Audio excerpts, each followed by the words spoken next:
This is Kimberly Reuter, business advisor and supply chain expert. And thank you for joining me on my podcast, The Morning Mood.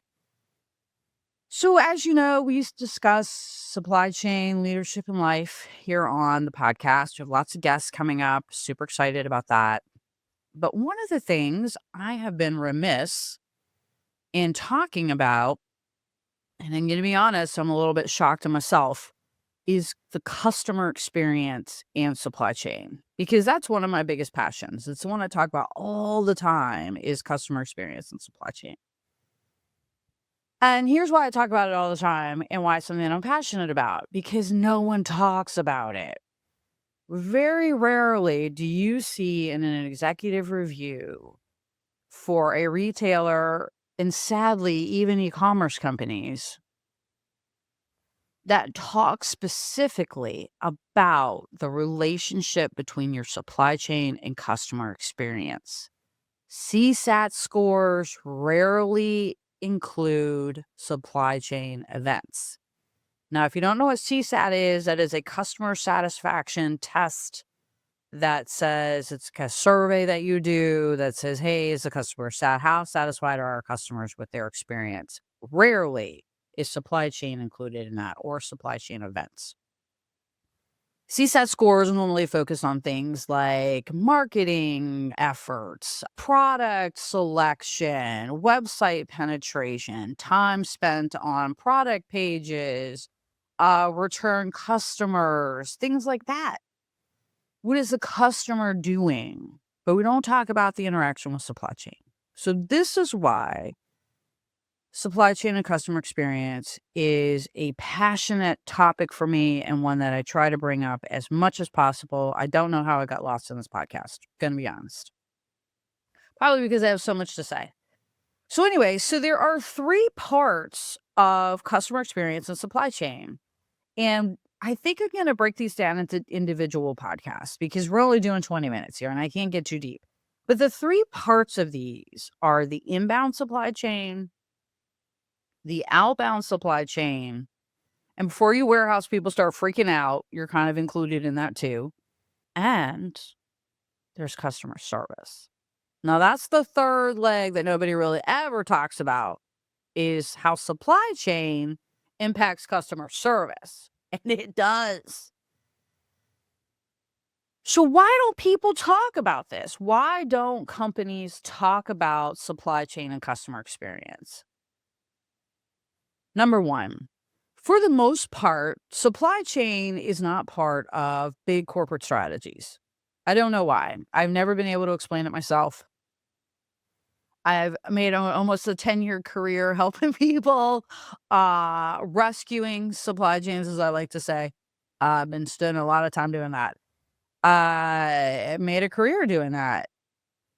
So for some reason, and I've never been able to put my finger on it, supply chain is rarely part of the big corporate strategy. It is a recipient of the decisions made in the big corporate strategy meetings, but rarely is it part of the strategy. It's viewed as tactical supply chain, and it is also viewed as an expense. And for those 2 reasons alone, supply chain is always the baby in the corner. That's just the way it is. Companies need to start looking at supply chain, and this is where this conversation starts, is supply chain is in fact revenue generating. I would argue it's your only revenue generator. We'll get to that. And it is a very valuable customer experience, and is everything your strategy is your supply chain. So why they're not included in these conversations? Because you need supply chain to execute on the strategy. So you got to have supply chain strategy. I don't understand it. I don't get it. But you know what? It's putting money in my pocket, so I'm going to take it.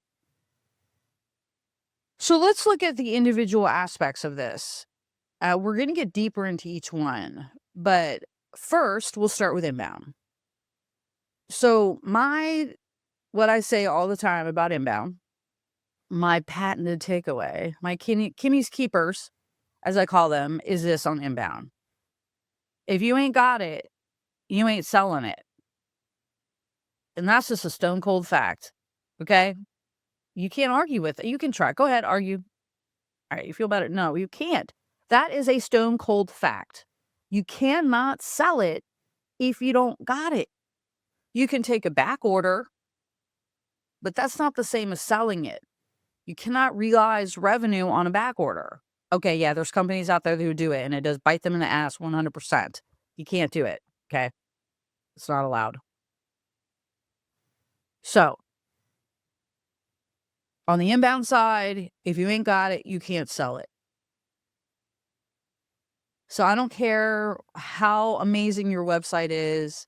I don't care how many celebrities you have gotten to push your products.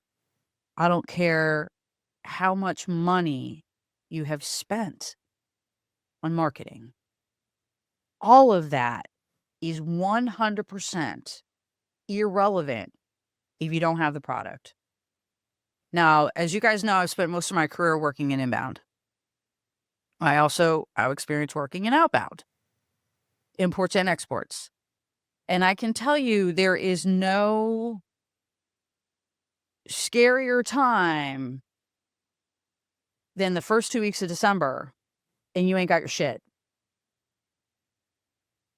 Merchants, VPs, SVPs of entire categories will lose their minds. Lose them if they don't have their inventory. So inbound, you ain't got it, you ain't selling it. Number 2, on the customer experience and supply chain journey, outbound. And I'm going to loop warehouse into outbound. Technically, we could cut warehouse in half and have inbound warehouse, outbound warehouse. But for this particular case, because we're really working on the customer experience, we're going to try to loop warehouse into the outbound. But I'm probably going to miss something, and we'll probably talk about it in inbound too. So, but on the outbound side, this is my Kimmy Keeper patent takeaway on outbound supply chain and the customer experience. And that is this. It is the only physical experience your customer has is when they receive that package. Supply chain is the physical e-commerce experience. The first time your customer is touched, has a physical experience with your business, your e-commerce business, your .com business, your e-tail business, whatever the hell you want to call it, is when they get that package. 80% of new customers do not come back if you screw up the delivery. Another good story for you. Fly fishing company, a few years back, trying to rebrand, attract a new demographic. They're running out of old white bold guys to buy their $5,000 rods, so they needed to find some youngins. So they go out on this whole marketing campaign, right, to attract a younger demographic, change their pricing models, introduce some beginner, quote unquote, beginner type stuff to attract a different clientele. Average new customer for this particular brand spends between $800 and $1,000 on their first order. It's a legacy brand, been around forever, great reputation, blah, blah, blah, blah. It's the top of the line. So they go on this multi-million-dollar marketing campaign to attract new customers, to get this younger demographic. Also trying to get some ladies, which I appreciate that because the fly fishing hasn't always been working for the ladies, and they did have some very cute stuff cut for the female form. Thank you very much. So they go out. They are going out there. They are spending about $800 per new customer. So $800 per customer acquisition. Now, when your customer spends between $800 and $1,000 on their first order, you're doing okay. You're making some money on it. You probably need 2 orders to make money. So you're cutting pretty much sort of cutting even on the first order. You need 2 orders to make it work, though, to make this investment work. It's working. Marketing campaign, massively successful. CEO is thrilled. They're flying all over the world doing photo shoots. It's amazing. Everybody is just ear to ear smiles, thrilled to death, money pouring. This is awesome. Best decision ever. Let's do it. On the other end of this customer journey is a fulfillment center that has no damn idea what they're doing. Their inventory is off. They don't know where shit is. They can't get orders out the door. Suddenly, we find out halfway through this campaign that our inventory systems are not synced. So stuff we're saying is on the website doesn't actually exist. We don't have it. Maybe we did have it, now we can't find it. Orders are taking 2 and 3 days to get out. Nobody prepped the warehouse that they were even going to start this marketing campaign. There was no staffing for it. It is the dictionary definition of a shit show. And upwards of 17%, I really do believe it was closer to 2025, and they would never admit it. Upwards of 17%, because personally I think 17% is very specific, which makes it very suspicious. We're getting canceled. 17% of orders are getting canceled. So on the front end of this company, we are spending money like madmen trying to attract a new customer.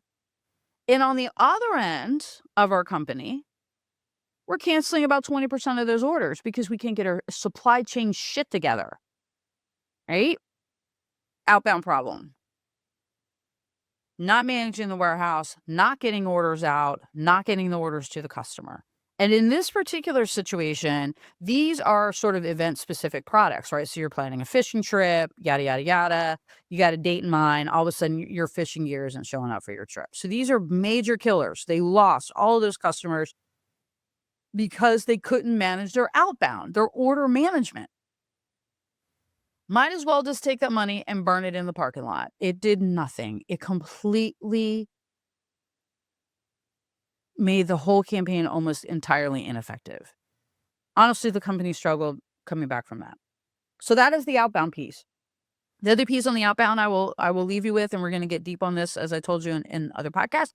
Look at customer reviews. Go on Amazon.com, go on Walmart Marketplace, go on Target Marketplace, go on any marketplace and look at the reviews. And if you look at the 1 and 2 star reviews on a product that normally has 5-star reviews, it will almost be because of delivery. Didn't arrive broken, et cetera, et cetera. Okay, so number 2, outbound. Number 3, and the third leg in the customer experience and supply chain stool is customer service.